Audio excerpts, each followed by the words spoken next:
네, 안녕하세요. 오늘은 물질대사와 건강에 대해서 이야기해 보도록 하겠습니다.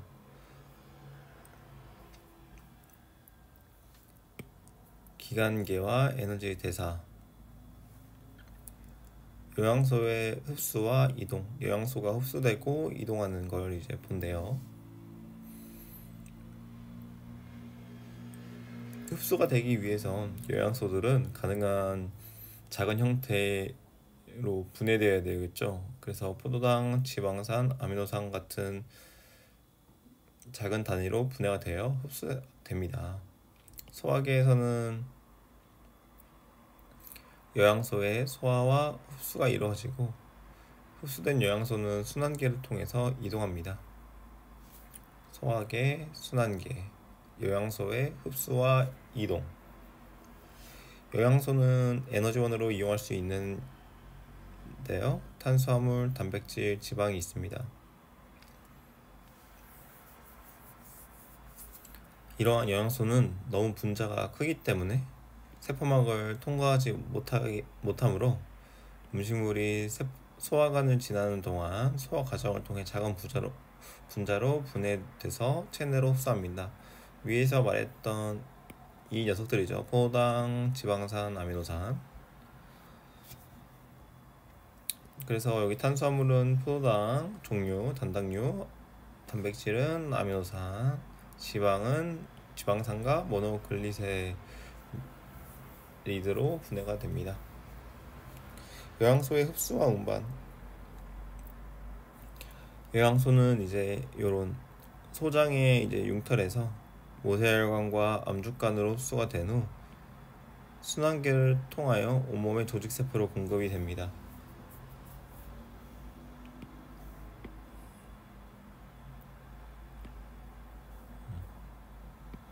제가 고등학교 때부터 배웠던 내용이에요. 이런 모세혈관과 암죽관. 그래서 각각 이제 흡수가 돼서 가는 것이죠.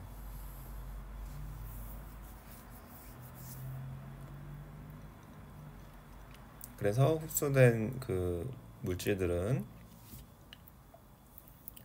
이제 에너지원으로 사용되기 위해서 곳곳에 필요한 기관으로 이제 갈 거고요. 근데 참 신기하지 않나요? 이런 거를 지금 생각해보면 참 신기해요.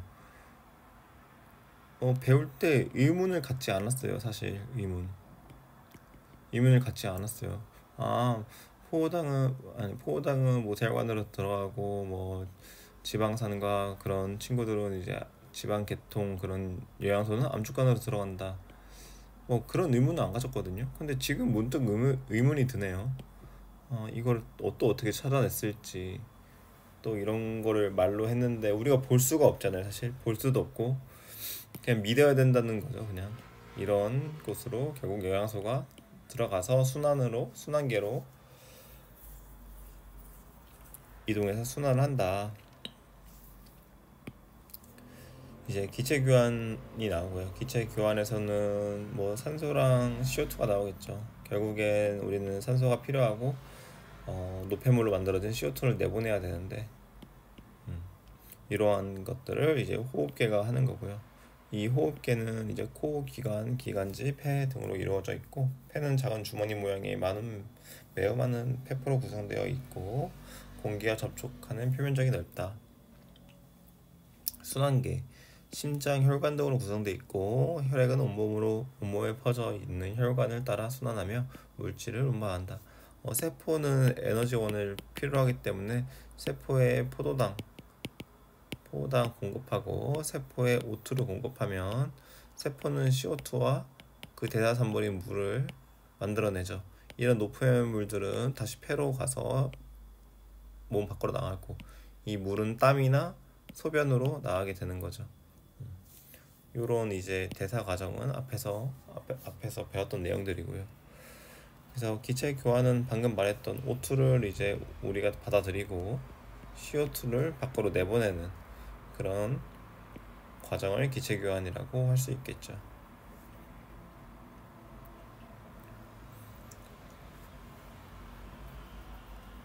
그래서 여기서 보면 결국 우리는 O2를 받아들이고 CO2를 내보내는데 폐 동맥이 이렇게 들어와서 CO2를 가지고 있던 CO2를 내보내고 O2는 받아들여서 폐 정맥으로 순환을 하게 됩니다. 여기 그림이 있네요. 그러면 결국 CO2가 많은 산소가 많은 혈액은 요 폐 정맥이 되겠고 O2가 많은 혈액은 폐 정맥이 되겠고 이렇게 본다면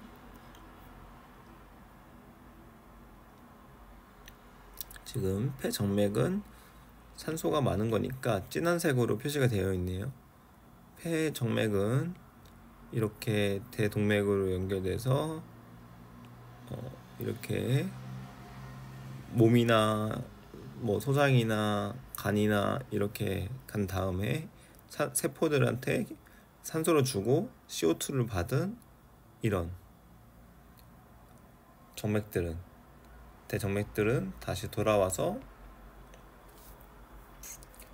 이제 폐로 가서 다시 이제 CO2를 받고 CO2를 내보내고 산소를 받고 다시 폐 동맥으로 이렇게 들어오고 이런 식으로 순환을 하면서 산소를 내보내고 산소를 받고 CO2를 내보내게 되는 것이죠.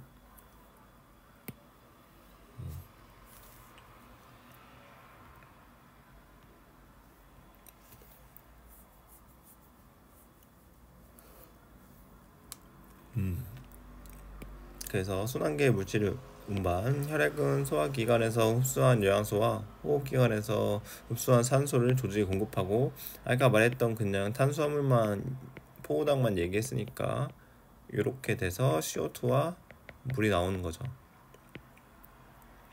뭐 화학 반응식의 분자 개수는 맞추지 않았어요. 그래서 포도당 산소가 들어와서 CO2와 물이 나온다. 이산탄소와 요소는 단백질이겠죠. 단백질 노폐물들을 각각 폐와 배설기관인 콩팥으로 운반하는 일을 담당한다. 순환계는 그러한 일을 하고 있대요.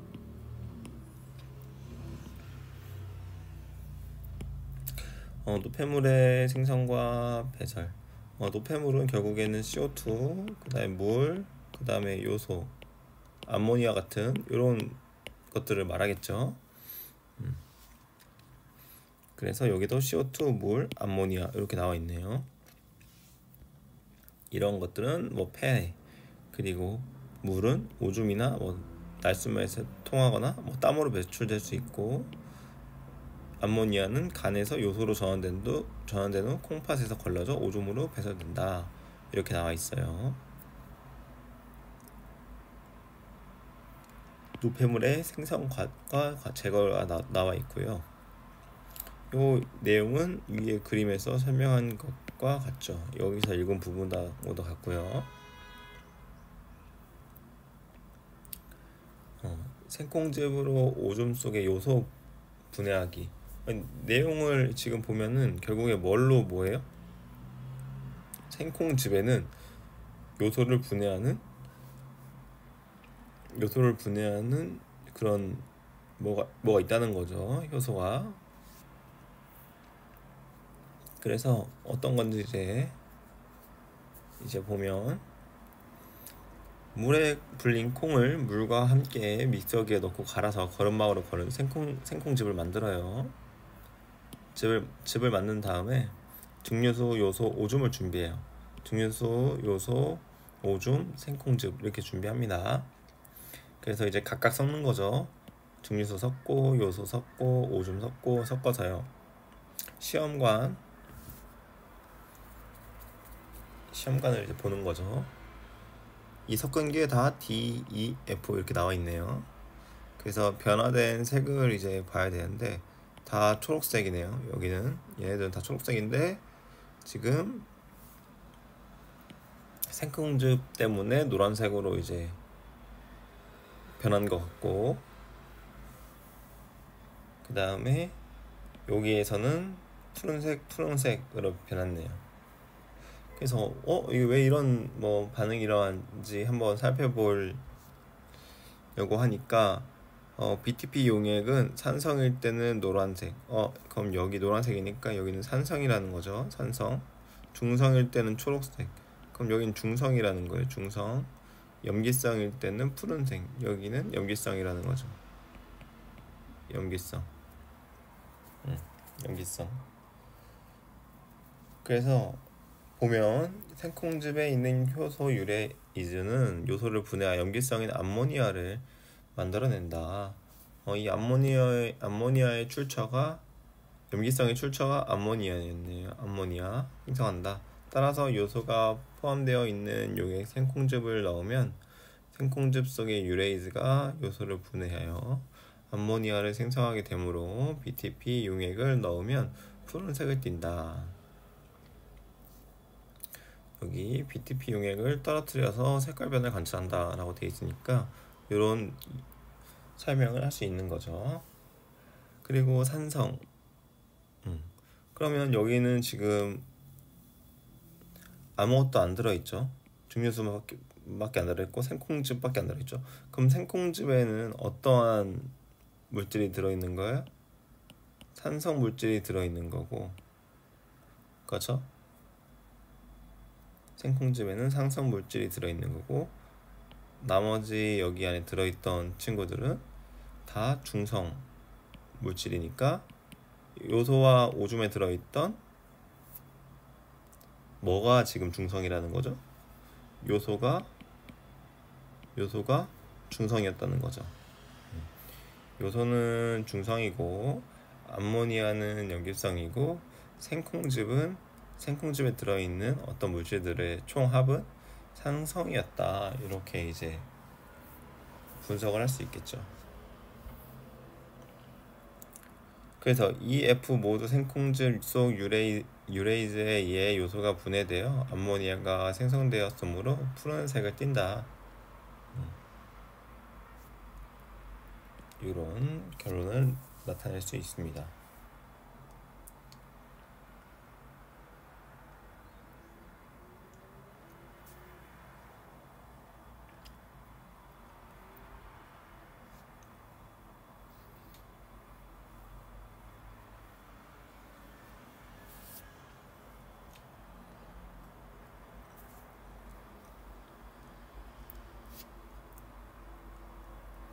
그럼 실제로 증류수 이런 친구들도 있을 거예요. 증류수 중성인 거 이해합니다. 근데 여기 지금 요소가 중성인 거 요소가 들어있는데 중성이에요. 요소가? 그러면 찾아보는 거죠. 구글에. 저 지금 구글 키고 있어요. 요소에 뭘 쳐야 되냐면 요소의 이제 pH를 보는 거죠. 요소의 이제 pH를 봐요. 여기 찾아보세요. 들어가서 보자.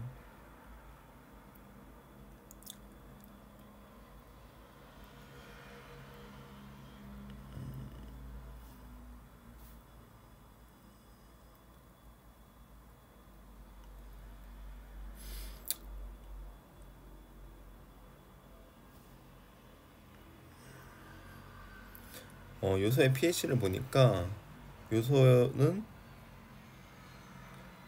중성에 가깝다고 하네요. 요소는 중성에 가깝다.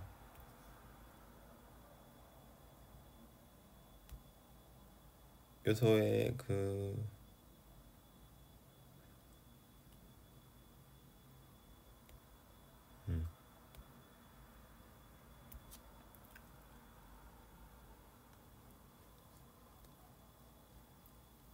요소는 중성에 가깝다. 그래서 이 BTP 치약을 넣었을 때도 중성을 나타낸 것이다.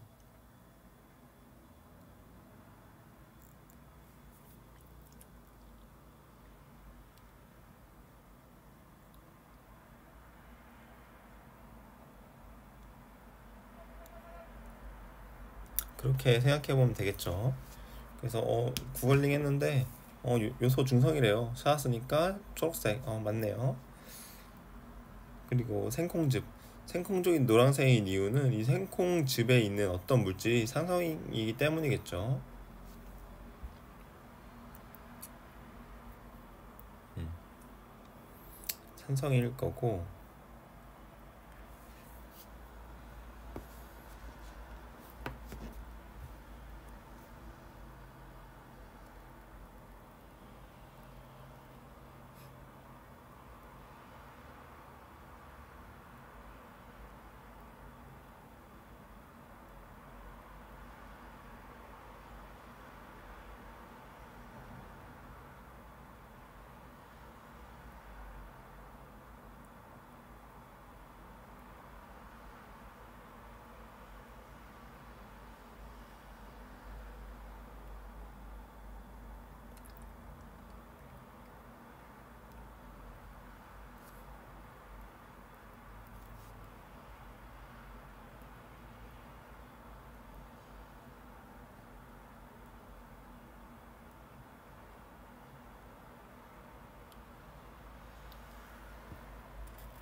그러니까 이것도 사실 실험을 직접 안 해보고 이렇게 제시된 것만 봤어요. 그럴 때 뭔가 이제 실제로 궁금한 사람이 있겠죠. 아, 이거 실험을 진짜 해본다고 치면 어, 증류수 뭐 사야겠죠. 어디 가서 사거나 뭐 대학교 강의실에서 뭐 교수님한테 말해서 가져온다거나. 어. 그리고 오줌은 그냥 자기가 뭐 알아서 준비하면 되죠.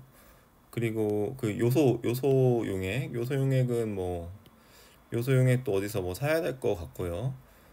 그 이렇게 진짜 실험을 해봤을 때 진짜 이게 푸른색이 나오고 진짜 노란색이 나올 것인가, 이것도 참 궁금한 일이에요, 사실. 이론적으로 봤을 때는 여기가 산성이다. 생콩즙만 넣으면 산성이다. 왜냐면 증류수는 중성이었으니까 아무런 의미가 없다면 생콩즙은 산성이고, 여기에 내가 요소용액을 넣었다. 요소용액. 그럼 이제 요소를 분해해서 그 염기성인 암모니아가 만들어진다고 했는데, 아니 그럼 이게 염기성이 만들어진다면서 그럼 산성이 원래 있었고 산콩즙에는, 그럼 염기성이 만들어진대요. 요소가 분해돼서. 그럼 둘이 만나면 중성이 될 수도 있는 거 아니에요? 혹은 생콩즙에 있는 산성이 너무 많아요. 생콩즙에 산이 너무 많아요. 산이 너무 많으면 이렇게 요소 용액을 넣어준다고 해서 푸른색으로 지금, 네, 푸른색으로 된다는 보장이 또 없겠죠. 왜냐면 생콩즙이 너무 많으면 계속 노란색이란 거란 말이에요. 네. 그러니까 여기서 요소 용액이 생콩즙이 가지고 있는 산성인 물질의 그 당량보다 이제 더 많다는 거죠. 반응을 생각해 봤을 때. 근데 이제 그런 거를 이제 여기서는 이런 걸 이제 딱 보면서 생각을 해야죠.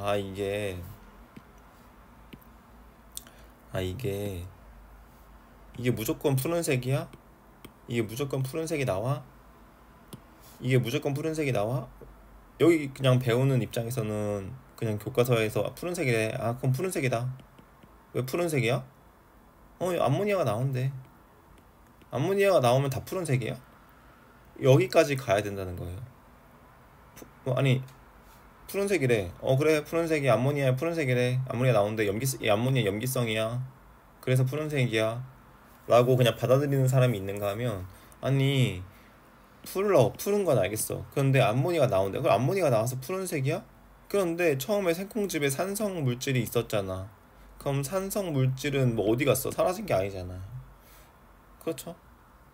사라진 게 아니라면, 사라진 게 아니라면 이 만들어지는 암모니아 염기성이랑 반응해서 1대1로 만약에 반응한다면 초록색이 될 수도 있는 거 아니야?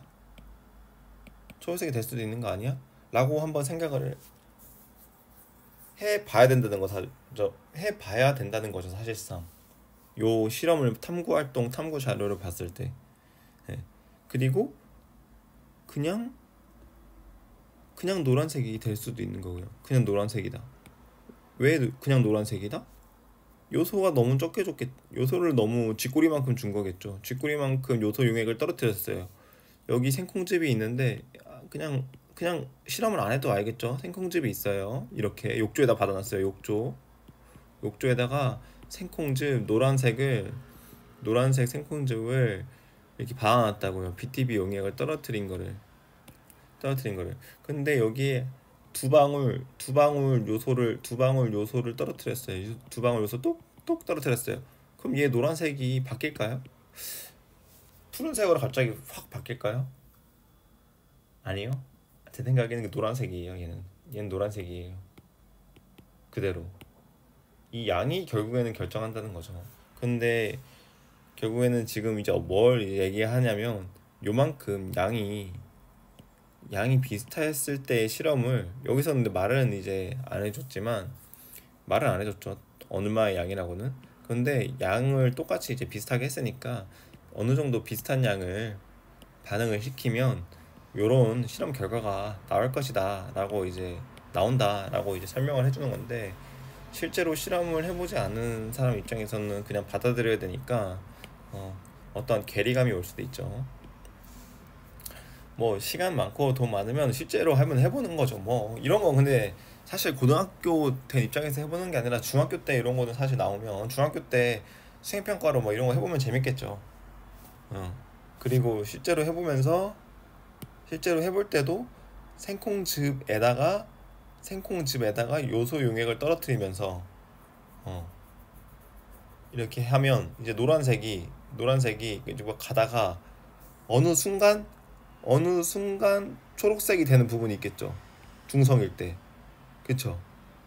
초록색이 있는 부분이 있을 거고, 그 지점을 딱 지나면 푸른색으로 딱 갈 거예요. 와, 이거 좀 재밌겠죠. 이렇게 하면. 요 초록색 부분을 찾을 수 있다면. 그럼 그때 이제 생콩즙에 이제 부피나 이런 거 따지고, 요소에 이제 뭐 부피 뭐 이런 거 따져가지고 뭐 그렇게 하면 요소에 들어있는 요소 용액에 들어있는 요소의 그 뭐 몰수를 계산해 본다거나, 그럼 이제 요소에 들어있는 몰수를 계산했을 때 뭐 어떻게 해서 이제 반응을 했겠다 뭐 이런 것도 한번 찾아보고, 요소가 하나 반응하니까 뭐 두 개의 뭐 NH3가 만들어지고 뭐 이런 식으로 이제 한번. 근데 사실 이렇게까지 하는 건 그냥 거의 너무 생명과학을 그냥 그거는 과학자죠. 그거는 이제 과학자들이 하는 거고, 아니면 이제 수행평가에 이제 진심인 친구들이 하는 거고, 저희는 그냥 이렇게 왜 알고 있으면 돼요. 노란색이구나, 생콩즙, 염기성 암모니아, 중성이래 원래 애들은. 그래, 이렇게. 네. 그리고 기관계의 통합적 작용 요게 나오는데,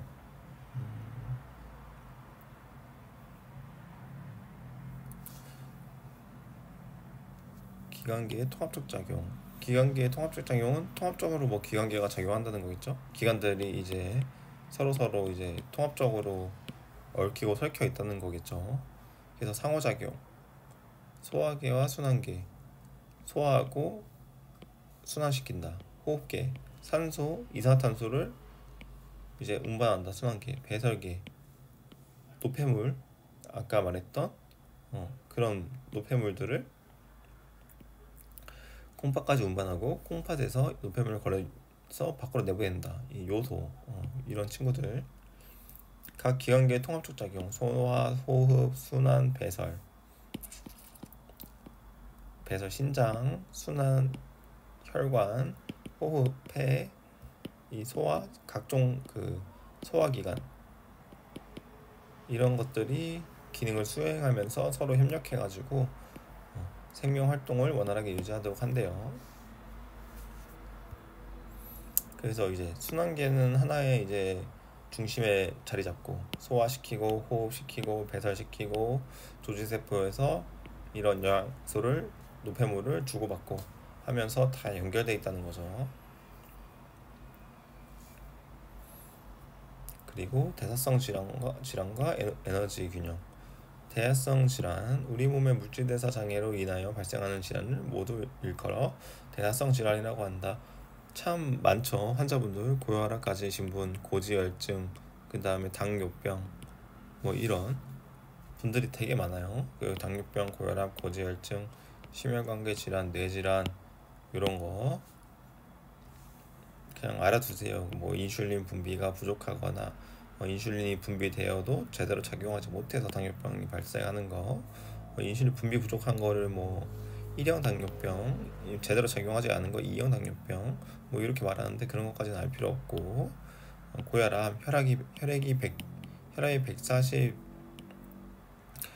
140 이상이 되면은 이제 1차 고혈압이라고 하고 160 이상이 되면 2차 고혈압이라고 한다. 이런 고혈압의 정의가 있는데 뭐 그런 것도 사실 알 필요가 없어요. 그냥 혈압이 어느 기준 높으면 고혈압이다.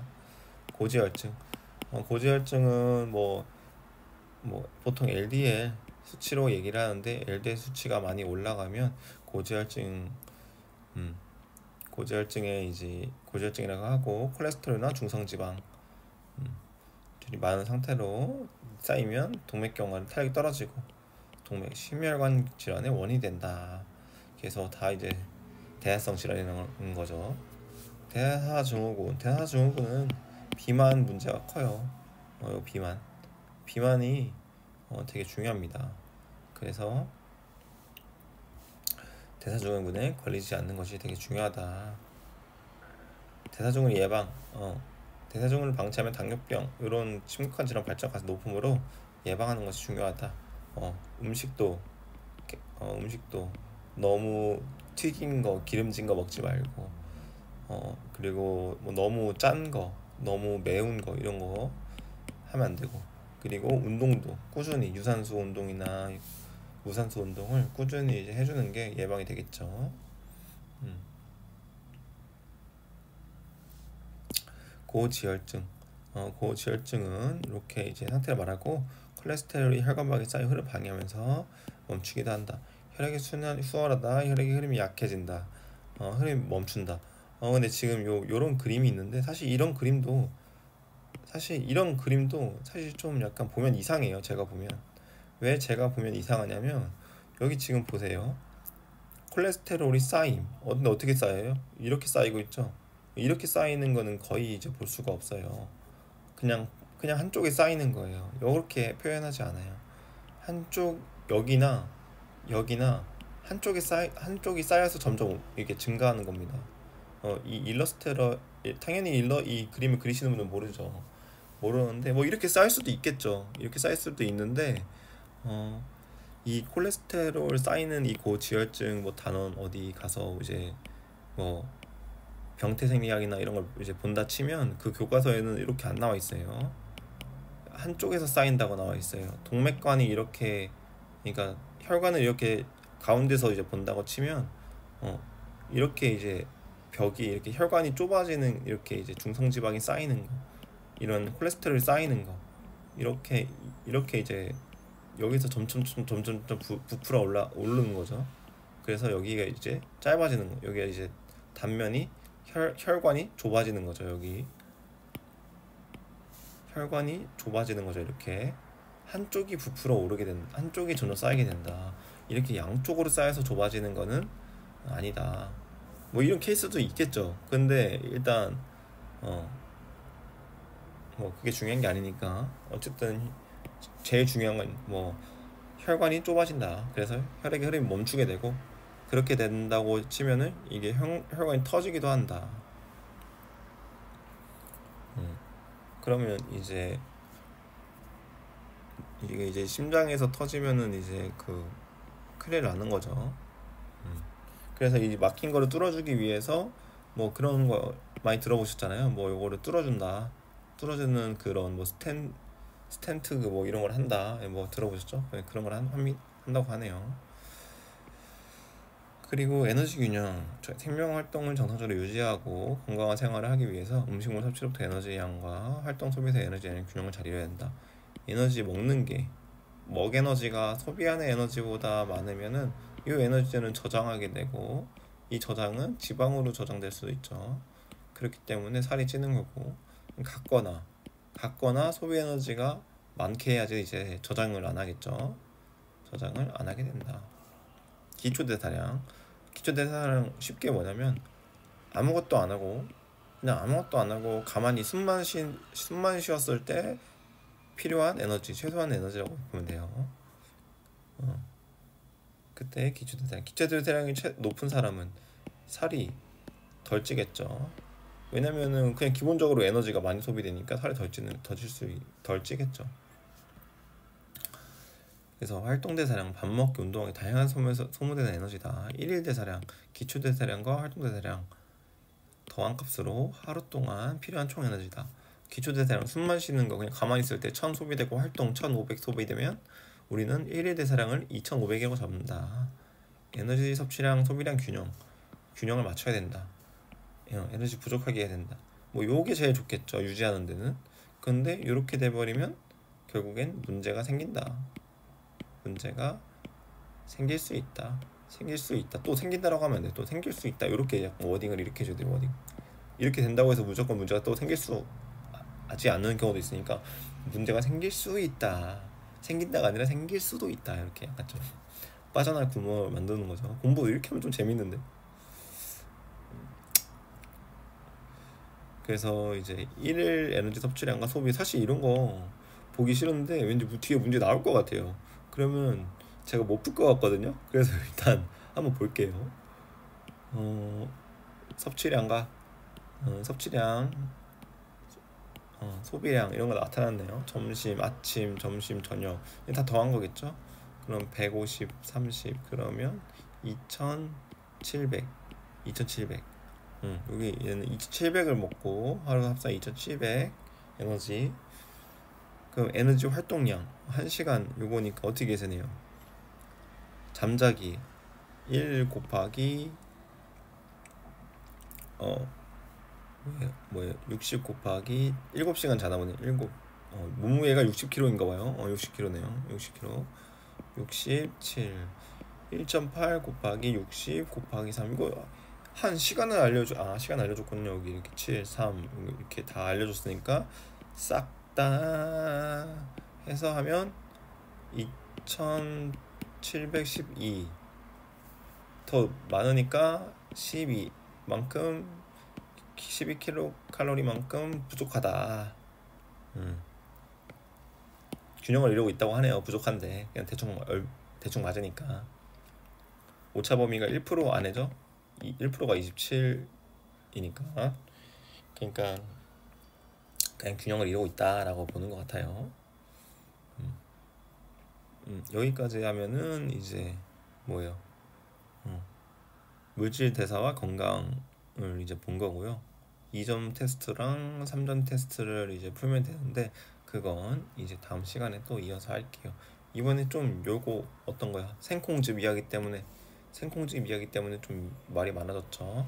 지금까지 같이 물질대사 건강을 봐주셔서 감사합니다. 오늘도 화이팅 하세요.